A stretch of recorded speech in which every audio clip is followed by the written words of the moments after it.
लिखित। नमस्कार सभी को, मेरे चैनल में आप सभी का हार्दिक स्वागत है। आज मैं पुनः उपस्थित हूँ प्रसिद्ध साहित्यकार जयशंकर प्रसाद द्वारा लिखित कंकाल उपन्यास का 5वां भाग लेकर। मंगल ने किशोरी से रुपया लिया और डॉक्टर के साथ ही वह औषधि लेने चला गया। मंगल और यमुना की अविराम सेवा से 8वें दिन विजय उठ बैठा। किशोरी बहुत प्रसन्न हुई।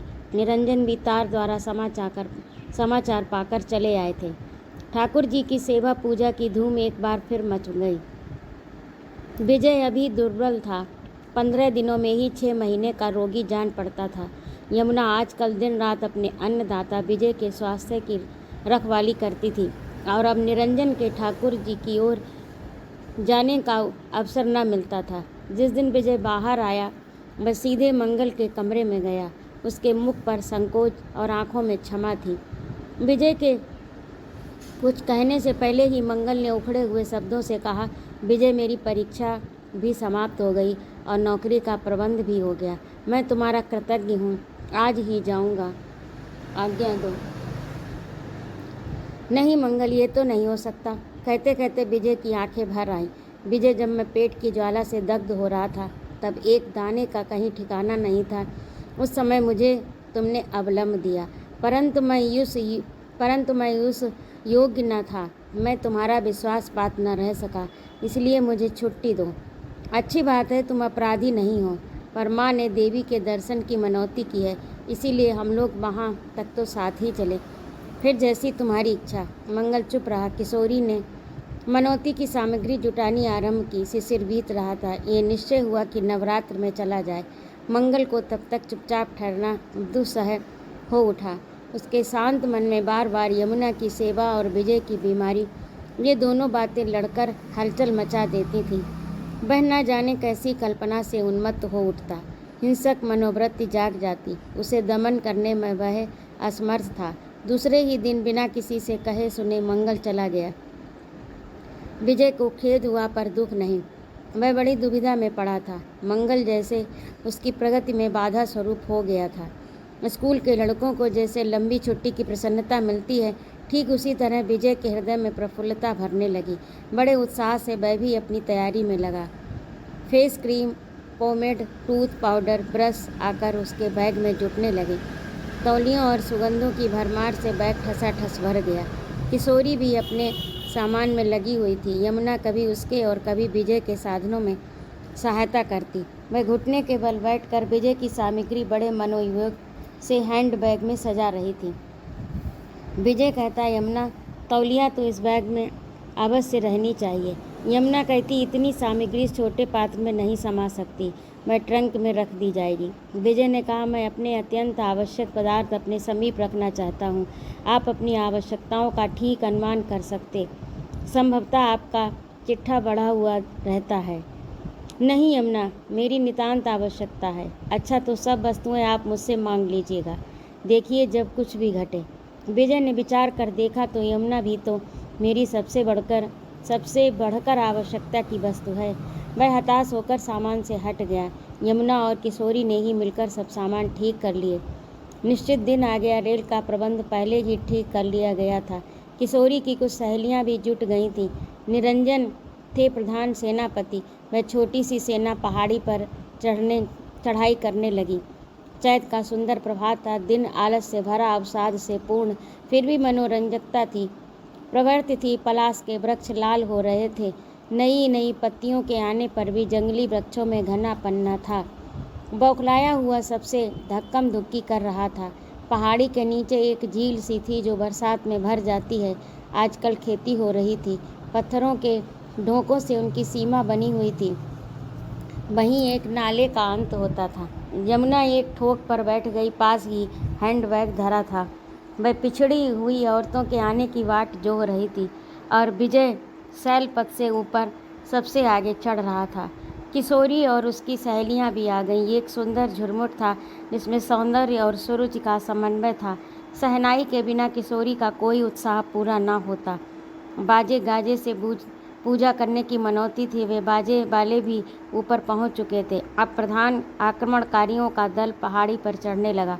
थोड़ी ही देर में पहाड़ी पर संध्या के रंग बिरंगे बादलों का दृश्य दिखाई देने लगा। देवी का छोटा सा मंदिर है, वहीं सब एकत्र हुए। कपूरी, बादामी, फिरोजी, धानी, गुलेनार रंग के घूंघट उलट दिए गए।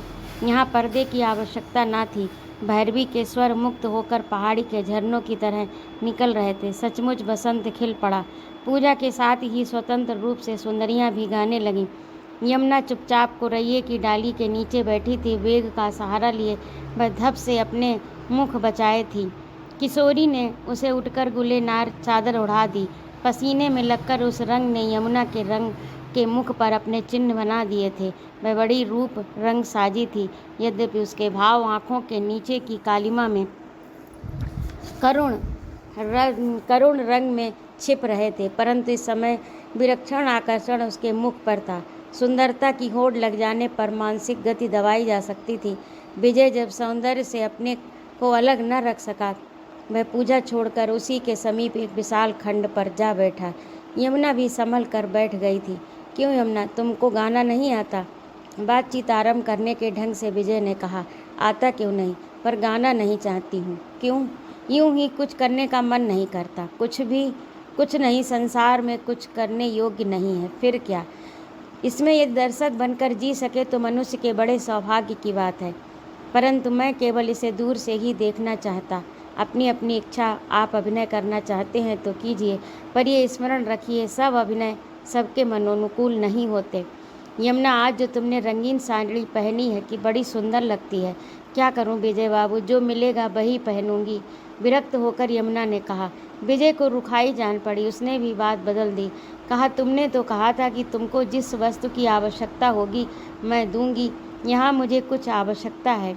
यमुना भयभीत होकर विजय के आतुर मुख का अध्ययन करने लगी। कुछ न बोली। विजय ने सहम कर कहा, मुझे प्यास लगी है।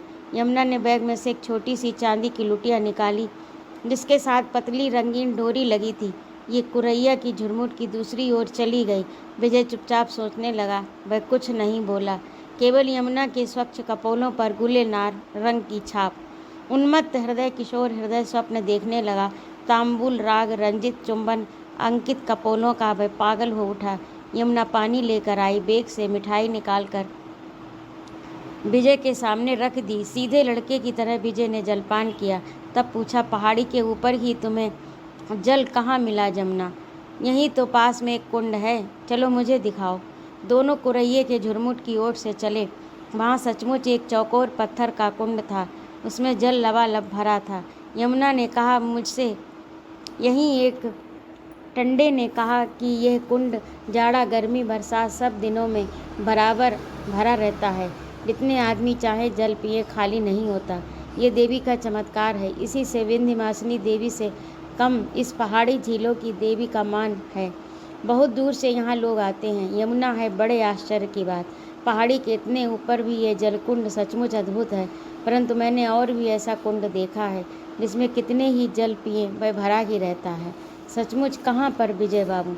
सुंदरी में रूप का कूप, कहकर विजय यमुना के मुख को उसी भांति देखने लगा जैसे अनजान में ढेला फेंक कर बालक चोट लगने से बालक को देखता है।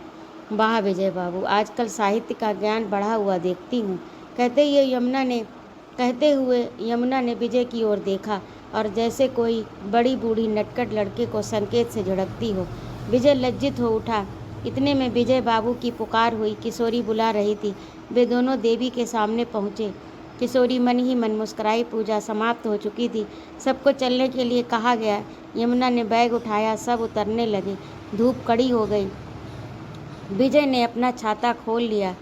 उसकी बार बार इच्छा होती कि वह यमुना से इसी छाया में चलने के लिए कहे, पर साहस न होता। यमुना की दो एक लटें पसीने से उसके सुंदर भाल पर चिपक गईं। विजय उसी विचित्र लिपि को पढ़ते पढ़ते पहाड़ी से नीचे उतरा। सब लोग काशी लौट आए।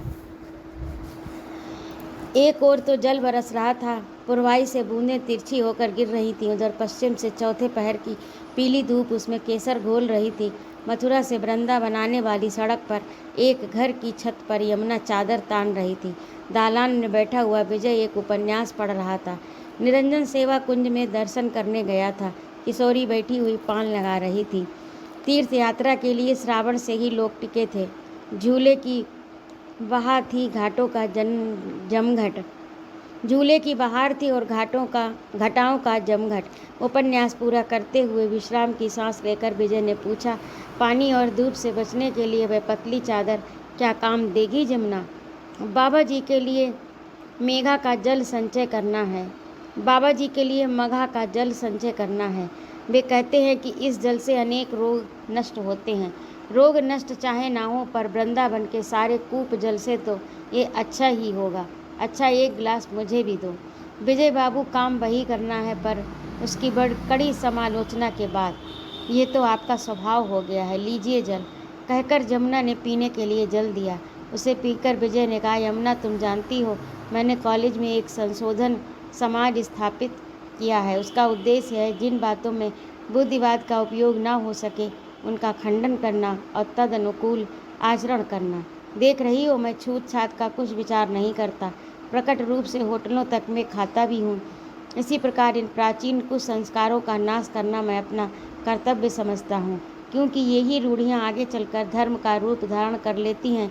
जो बातें कभी देश काल पत्रानुसार प्रचलित हो गई थी वे सम्माननीय नहीं हैं।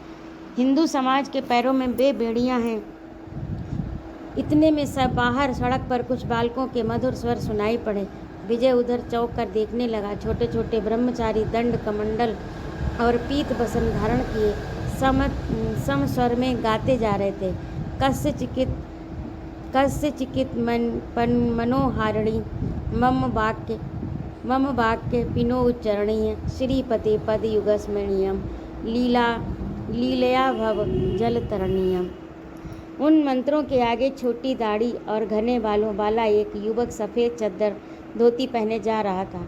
गृहस्थ लोग उन ब्रह्मचारियों की झोली में कुछ डाल देते थे। विजय ने एक दृष्टि से देखकर मुँह फिराकर जमुना से कहा, देखो, 20वीं शताब्दी में 3000 BC का अभिनय संग्राम। समग्र संसार अपनी स्थिति रखने के लिए चंचल है। रोटी का प्रश्न सबके सामने है। फिर भी मूर्ख हिंदू अपनी पुरानी असभ्यताओं का प्रदर्शन कराकर पुण्य संचय किया चाहते हैं। आप तो पाप पुण्य कुछ मानते नहीं विजय बाबू। पाप और कुछ नहीं है यमुना, जिन्हें हम छिपाकर करना चाहते हैं उन्हीं कर्मों को पाप कहते हैं। परंतु समाज का एक बड़ा भाग उसे यदि व्यवहार बना दे तो वही कर्म हो जाता है, धर्म हो जाता है।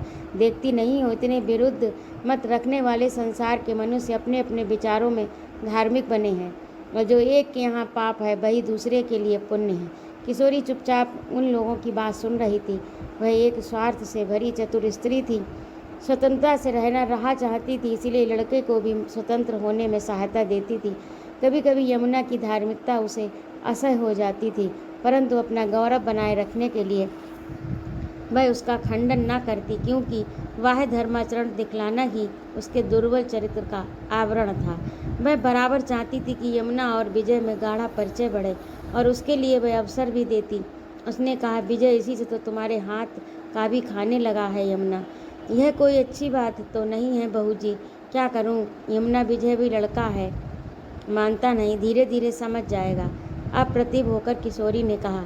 इतने में एक सुंदर तरुण बालिका अपना हंसता हुआ मुख लेकर भीतर जाते ही बोली, किशोरी बहू, शाह जी के मंदिर में आरती देखने चलोगी ना?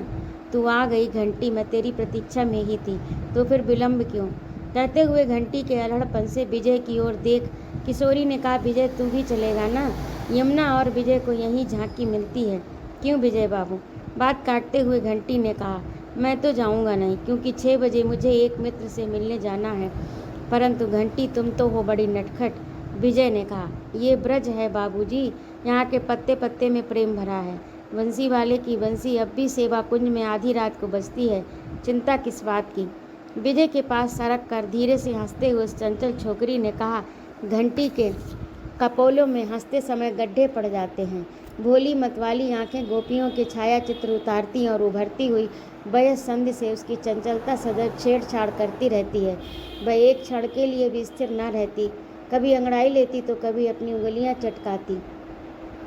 आंखें लज्जा का अभिनय करके जब पलकों की आड़ में छिप जाती तब भी भौएं चला करती। इस पर भी घंटी एक बाल विधवा है। विजय उसके सामने अप्रतिभ हो जाता।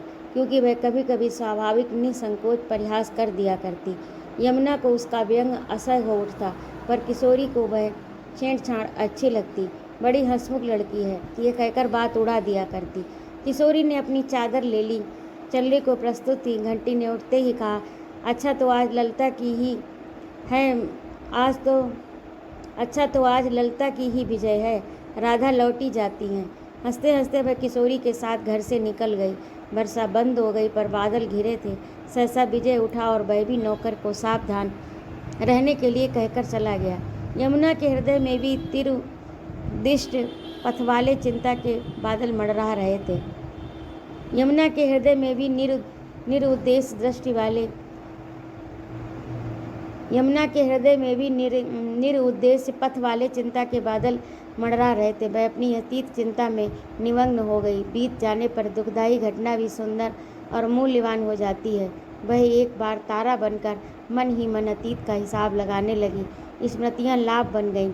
जल वेग से बरसने लगा, परंतु यमुना के मानस में एक शिशु सरोज लहराने लगा। वह रो उठी। कई महीने बीत गए। किशोरी, निरंजन और विजय बैठे कुछ बातें कर रहे थे। निरंजन दास का मत था कि कुछ दिन गोकुल में चलकर रहा जाए। कृष्णचंद्र की बाल लीला से अलंकृत भूमि में रहकर हृदय आनंदपूर्ण बनाया जाए। किशोरी भी सहमत थी, किंतु विजय को इसमें कुछ आपत्ति थी। इसी समय एक ब्रह्मचारी ने भीतर आकर सबको प्रणाम किया। विजय चकित हो गया और निरंजन प्रसन्न। क्या उन ब्रह्मचारियों के साथ तुम ही घूमते हो मंगल? विजय ने आश्चर्य भरी प्रसन्नता से कहा, हाँ विजय बाबू, मैंने यहाँ पर एक ऋषि कुल खोल रखा है। यह सुनकर कि आप लोग यहाँ आए हैं तो मैं कुछ भिक्षा लेने आया हूँ। मंगल, मैंने तो समझा था कि तुमने कहीं अध्यापन का कार्य आरंभ कर दिया होगा, पर तुमने तो ये अच्छा ढोंग निकाला। वही तो करता हूँ विजय बाबू, पढ़ाता ही तो हूँ। कुछ करने की प्रवृत्ति तो ही थी, वह भी समाज सेवा और सुधार, परंतु उसे क्रियात्मक रूप देने के लिए मेरे पास कौन सा साधन है? मेरे काम तो आर्य समाज करता ही था, और उसके जोड़ में अभिनय करने की क्या आवश्यकता थी? उसी में सम्मिलित हो जाते। आर्य समाज कुछ खंडनात्मक है। मैं प्राचीन धर्म की सीमा के भीतर ही सुधार का पक्ष पाती हूँ। ये क्यों नहीं कहते कि तुम समाज के स्पष्ट आदर्श का अनुकरण करने में असमर्थ थे, परीक्षा में ठहर न सके। उस विधि मूलक व्यवहारिक धर्म को तुम्हारे समझ बूझ कर चलने वाले सर्वतोभद्र हृदय ने स्वीकार न किया, और तुम स्वयं प्राचीन निषेधात्मक धर्म के प्रचारक बन गए। कुछ बातों के न करने से ही ये प्राचीन धर्म संपादित हो जाता है। छुओ मत, खाओ मत, ब्याहो मत, इत्यादि इत्यादि। कुछ भी दायित्व लेना नहीं चाहते, और बात बात में शास्त्र तुम्हारे प्रमाण स्वरूप हैं। बुद्धिवाद का कोई उपाय नहीं। कहते कहते विजय हंस पड़ा। मंगल की सौम्य आकृति तन गई। वह संयत और मधुर भाषा में कहने लगा, विजय बाबू, ये और कुछ नहीं, केवल उच्छृंखलता है। आत्म शासन का अभाव चरित्र की दुर्बलता विद्रोह कराती है। धर्म मानवीय स्वभाव पर शासन करता है। न कर सके तो मनुष्य और पशु में भेद क्या रह जाए? आपका मत है कि समाज की आवश्यकता देखकर धर्म की व्यवस्था बनाई जाए, नहीं तो हम उसे न मानेंगे। पर समाज तो प्रवृत्ति मूलक है। वह अधिक से अधिक आध्यात्मिक बनाकर तर्क और त्याग के द्वारा शुद्ध करके उच्च आदर्श तक पहुँचाया जा सकता है। इंद्रिय पराये पशु के दृष्टिकोण से मनुष्य की सब सुविधाओं के विचार नहीं किए जा सकते, क्योंकि फिर तो पशु और मनुष्य में साधन भेद रह जाता है। बातें बेही हैं। मनुष्य की अब सुविधाओं का अनंत साधनों के रहते अंत नहीं। वह उच्छृंखल होना ही चाहता है। निरंजन को उसकी युक्तियाँ, परिमार्जित भाषा, प्रांजल देखकर बड़ी प्रसन्नता हुई। उसका पक्ष लेते हुए उसने कहा, ठीक कहते हो मंगलदेव। विजय और भी गर्म होकर आक्रमण करते हुए बोला, और उन ढकोसलों से क्या तथ्य है? उसका संकेत मंदिर के शिखरों की ओर था। हमारे धर्म मुख्यतः एकेश्वरवादी हैं विजय बाबू। वह ज्ञान प्रधान है, परंतु अद्वैतवाद की दार्शनिक युक्तियों को स्वीकार करते हुए कोई भी वर्णमाला का विरोधी बन जाए तो कोई कारण नहीं दिख पड़ता। मूर्ति पूजा इत्यादि उसी रूप में है। पाठशाला में सबके लिए कक्षा नहीं होती, इसलिए अधिकारी भेद है। सब लोग सर्वव्यापी भगवान की सत्ता को नदियों के जल में, वृक्षों में, पत्थरों में सर्वत्र स्वीकार करने की परीक्षा देते हैं, परंतु हृदय में नहीं मानते, चाहे अन्यत्र सब जगह मान लें। तर्क न करें, विजय ने व्यंग किया। मंगल ने हताश होकर किशोरी की ओर देखा। तुम्हारा ऋषि कुल कैसा चल रहा है मंगल? किशोरी ने पूछा। दरिद्र हिंदुओं के ही लड़के मुझे मिलते हैं। मैं उनके साथ नित्य भीख मांगता हूँ। जो अन्न वस्त्र मिलता है उसी से सबका निर्वाह होता है। मैं स्वयं उन्हें संस्कृत और प्राकृत पढ़ाता हूँ। एक गृहस्थ ने अपना उजड़ा हुआ उपवन दे दिया है। इसमें एक और लंबी सी दालान है, 5-7 वृक्ष हैं। उतने में सब काम चल जाता है। शीत और वर्षा में कुछ कष्ट होता है क्योंकि दरिद्र हैं तो क्या, हैं तो लड़के ही ना। कितने लड़के हैं मंगल? निरंजन ने पूछा। 8 लड़के हैं, 8 वर्ष से लेकर 16 वर्ष तक के। मंगल, और चाहो जो हो, तुम्हारे इस परिश्रम और कष्ट की सत्य निष्ठा पर कोई अविश्वास नहीं कर सकता। मैं भी नहीं, विजय ने कहा। मंगल मित्र के मुख से ये बात सुनकर प्रसन्न हो उठा। मैं कहने लगा, देखिए विजय बाबू, मेरे पास यही धोती और अंगोछा है, एक चादर है। मेरे पास मेरे सब काम इतने से ही चल जाते हैं, कोई असुविधा नहीं होती। एक लंबा सा टाट है, उसी पर सब रहते हैं। 2-3 बर्तन है, पाठ्य पुस्तकों की एक प्रतियाँ। इतना ही तो मेरे ऋषिकुल की संपत्ति है। कहते कहते वह हंस पड़ा। यमुना भीतर पीलीभीत के चावल बीन रही थी खीर बनाने के लिए। उसके रोए खड़े हो गए। मंगल क्या है, देवता है। उसी समय उसे अपने तिरस्कृत हृदय पिंड का ध्यान आ गया। उसने मन में सोचा, पुरुष को उसकी क्या चिंता हो सकती है? वह तो अपना सुख विसर्जित कर देता है। जिसे अपने रक्त से उस सुख को सींचना पड़ता है, वही तो उसकी व्यथा जानेगा। उसने कहा, मंगल की नहीं, सब पुरुष राक्षस हैं, देवता कदापि नहीं हो सकते। वह दूसरी ओर उठकर चली गई। कुछ समय चुप रहने के बाद विजय ने कहा, दो जो हमारे दान के अधिकारी हैं, धर्म के ठेकेदार हैं, उन्हें इसीलिए तो समाज देता है कि वे उसका सदुपयोग करें, परंतु वे मंदिरों में, मठों में बैठे मौज उड़ाते हैं। उन्हें क्या चिंता कि समाज के कितने बच्चे भूखे, नंगे, अशिक्षित हैं। मंगलदेव, चाहे मेरा मत तुमसे न मिलता हो, परंतु तुम्हारा उद्देश्य सुंदर है। निरंजन जैसे सचेत हो गया। एक बार उसने विजय की ओर देखा पर बोला नहीं। किशोरी ने कहा, मंगलदेव, मैं परदेश में हूँ, इसीलिए विशेष सहायता नहीं कर सकती। हाँ, तुम लोगों के लिए वस्त्र और पाठ्य पुस्तकों की जितनी अत्यंत आवश्यकता हो मैं दूंगी, और शीत वर्षा निवारण के योग्य साधारण गृह बनवा देने का भार मैं लेता हूँ। मंगल, निरंजन ने कहा। मंगल, मैं तुम्हारी सफलता पर बधाई देता हूँ। हंसते हुए विजय ने कहा, कल मैं तुम्हारे ऋषिकुल में आऊँगा।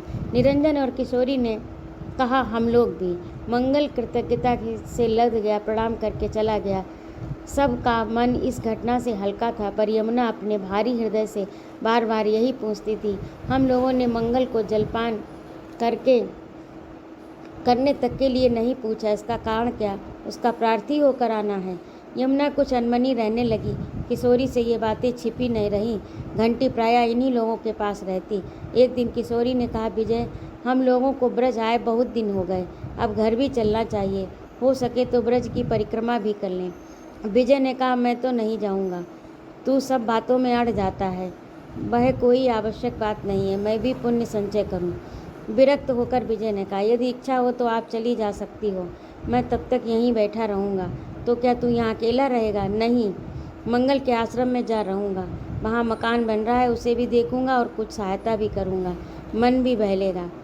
वह आप ही दरिद्र है, तू उसके यहाँ जाकर उसे और भी दुख देगा, तो क्या मैं उसके सिर पर रहूँगा? यमुना, तू चलेगी? फिर विजय बाबू को खिलावेगा कौन? बहू जी, मैं तो चलने के लिए प्रस्तुत हूँ। किशोरी मन ही मन हंसी भी और प्रसन्न भी हुई और बोली, अच्छी बात है, तो मैं परिक्रमा कर आऊँ, क्योंकि होली देखकर अवश्य घर लौट चलना है। निरंजन और किशोरी परिक्रमा करने चले। एक दासी और जमादार साथ गया। वृंदावन में यमुना और विजय अकेले रहे। केवल घंटी कभी कभी आकर हंसी की हलचल मचा देती। विजय कभी कभी दूर यमुना के किनारे चला जाता और दिन भर लौटता। अकेली यमुना इस हंसोड़ के व्यंग से जर्जरित हो गई। घंटी परिहास करने में बड़ी निर्दय थी। एक दिन दोपहर की कड़ी धूप थी। सेठ जी के मंदिर में कोई झांकी थी। घंटी आई, यमुना को दर्शन के लिए पकड़ ले गई। दर्शन से ये लौटते हुए यमुना ने देखा एक 5-7 वृक्षों का झुरमुट और घनी छाया। उसने समझा कोई देवालय है। वह छाया के लालच से टूटी हुई दीवार लांघकर भीतर चली गई। देखा तो अवाक रह गई। मंगल कच्ची मिट्टी का गारा बना रहा है। लड़के ईंटें ढो रहे हैं। 2 राज उस मकान की जोड़ाई कर रहे हैं। परिश्रम से मुंह लाल था, पसीना बह रहा था। मंगल की सुकुमार देह विवश थी। वह ठिठक कर खड़ी हो गई। घंटी ने उसे धक्का देते हुए कहा, चल यमुना, ये तो ब्रह्मचारी है, डर काहे का। फिर ठठाकर हंस पड़ी। यमुना ने एक बार उसकी ओर क्रोध से देखा। वह चुप भी न हो सकी थी। फिर फरसा रखकर सिर से पसीना पोंछते हुए मंगल ने घूम कर देखा। यमुना, ढीठ घंटी से अब कैसे रहा जाए। वह झटक कर बोली, ग्वालिनी तुम्हें कान्हा बुलावे री। यमुना गड़ गई। मंगल ने क्या समझा होगा। वह घंटी को घसीटती हुई बाहर लाई। यमुना हाँफ रही थी, पसीने पसीने हो गई। अभी वे दोनों सड़क पर पहुंची भी न थी कि दूर से किसी ने पुकारा, यमुना। यमुना मन में संकल्प विकल्प कर रही थी। मंगल पवित्रता और आलोक से घिरा हुआ पाप है, दुर्बलताओं से लिपटा हुआ एक दृढ़ सत्य है। उसने समझा कि मंगल पुकार रहा है। वह और लंबे डग बढ़ाने लगी। सहसा घंटी ने कहा, अरे यमुना, वह तो विजय बाबू हैं, पीछे ही पीछे आ रहे हैं। यमुना एक बार कांप उठी, न जाने क्यों, पर खड़ी हो गई। विजय घूम कर लौटा आ रहा था।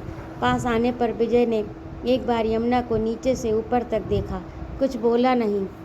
तीनों घर लौट आए। बसंत की संध्या सोने की धूल उड़ा रही थी। वृक्षों के अंतराल में आती हुई सूर्य प्रभा उड़ती हुई गर्द को भी रंग देती थी। एक अवसाद विजय के चारों ओर फैल रहा था। वह निर्विकार दृष्टि से बहुत सी बातें सोचते हुए किसी पर मन स्थिर नहीं कर सका। घंटी और मंगल के पर्दे में यमुना अधिक स्पष्ट हो उठी। उसका आकर्षण अजगर की सांस के समान उसे खींच रहा था।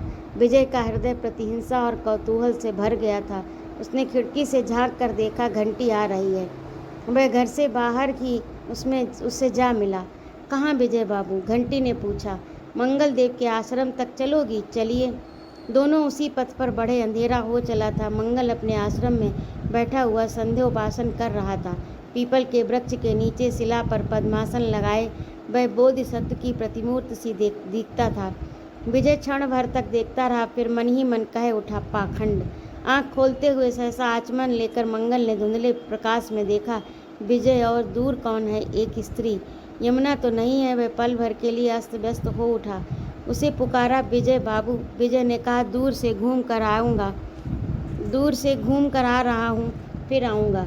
विजय और घंटी वहीं लौट पड़े, परंतु उस दिन मंगल के पुरुष सूक्त का पाठ न हो सका। दीपक जल जाने पर वह पाठशाला में बैठा। तब प्राकृतिक प्रकाश के सूत्र उसे बीहड़ लगे। समय व्याख्या अस्पष्ट हो गई। ब्रह्मचारियों ने देखा, गुरुजी को आज क्या हो गया है। विजय घर लौट आया। यमुना रसोई बनाकर बैठी थी। हंसते हुए घंटी को भी अपने साथ ही आते देखा। वह डरी और न जाने कि उसने पूछ लिया, विजय बाबू, विदेश में एक विधवा तरुणी को लिए इस तरह घूमना क्या ठीक है? ये बात आज क्यों पूछती हो यमुना? घंटी, इसमें तुम्हारी क्या सम्मति है? शांत भाव से विजय ने कहा। इसका विचार तो यमुना को स्वयं करना चाहिए। मैं तो ब्रजवासिनी हूँ। हृदय की बंसी को सुनने से कभी रोका नहीं जा सकता। यमुना व्यंग से मर्माहत होकर बोली, अच्छा भोजन कर लीजिए। विजय भोजन करने बैठा, पर अरुच थी, शीघ्र उठ गया। मैं लंब के सामने जा बैठा। सामने ही दरी के कोने पर बैठी यमुना पान लगाने लगी। पान विजय के सामने रखकर चली गई, किंतु विजय ने उसे छुआ भी नहीं। वह यमुना के लौट आने पर देखा उसने दृढ़ स्वर से पूछा, विजय बाबू, पान क्यों नहीं खाया आपने? अब पान न खाऊंगा, आज से छोड़ दिया। पान खाने में क्या सुविधा है? और मैं बहुत जल्दी ईसाई होने वाला हूँ। उस समाज में इसका व्यवहार नहीं। मुझे ये दंभपूर्ण धर्म बोझ के समान दबाए है। अपनी आत्म के विरुद्ध रहने के लिए मैं बाध्य किया जा रहा हूँ। आपके लिए तो कोई रोक नहीं है, फिर भी ये मैं जानता हूँ कोई रोक टोक नहीं, पर यह भी अनुभव करता हूँ कि मैं कुछ विरुद्ध आचरण कर रहा हूँ और विरुद्धता का खटका लगा रहता है। मन उत्साहपूर्ण होकर कर्तव्य नहीं करता। ये सब मेरे हिंदू रहने के कारण है। स्वतंत्रता और हिंदू धर्म दोनों विरुद्धवाची शब्द हैं, पर ऐसी बातें तो अन्य धर्मानुयायी मनुष्यों के जीवन में भी आ सकती हैं। सब का काम सब मनुष्य नहीं कर सकते। तो भी बहुत सी बातें ऐसी हैं जो हिंदू धर्म में रहकर नहीं की जा सकती, किंतु मेरे लिए नितांत आवश्यक है, जैसे तुमसे ब्याह कर लेना। यमुना ने ठोकर लगने की दशा में पड़कर पूछा, क्यों विजय बाबू? क्या दासी होकर रहना किसी भद्र महिला के लिए अपमान का पर्याप्त कारण हो जाता है? यमुना, तुम दासी हो? कोई मेरा हृदय खोलकर पूछ देखे कि तुम मेरी आराध्य देवी हो, सर्वस्व हो। विजय उत्तेजित था। मैं आराध्य देवता बन चुकी हूँ, मैं पतित हो चुकी हूँ। मैं आराध्य देवता बना चुकी हूँ, मैं पतित हो चुकी हूँ, मुझे ये मैंने अनुमान कर लिया। परंतु इन अपवित्रताओं में भी मैं तुम्हें पवित्र, उज्ज्वल और ऊर्जान्वित पाता हूँ। जैसे मलिन बसन में हृदयहारी सौंदर्य, किसी के हृदय की शीतलता और किसी के यौवन की उष्णता, मैं सब झेल चुकी हूँ, उसमें सफल नहीं हुई, उसकी साथ भी नहीं रही। विजय बाबू, मैं दया की पात्री एक बहन होना चाहती हूँ। मैं किसी के पास इतनी निस्वार्थ स्नेह संपत्ति है, किसी के पास इतनी निस्वार्थ स्नेह संपत्ति जो मुझे दे सके। कहते कहते यमुना की आंखों में आंसू टपक पड़े। विजय थप्पड़ खाए हुए लड़के के समान घूम पड़ा। मैं अभी आता हूँ, कहता हुआ वह घर से बाहर निकल गया। तो ये था आज का भाग। आपको कैसा लगा कमेंट करके अवश्य बताइएगा। और यदि आपको मेरा कहानी सुनाना अच्छा लगा हो तो कृपया मेरे चैनल को सब्सक्राइब भी करिएगा। उपस्थित रहने के लिए बहुत बहुत धन्यवाद। जय माँ भारती।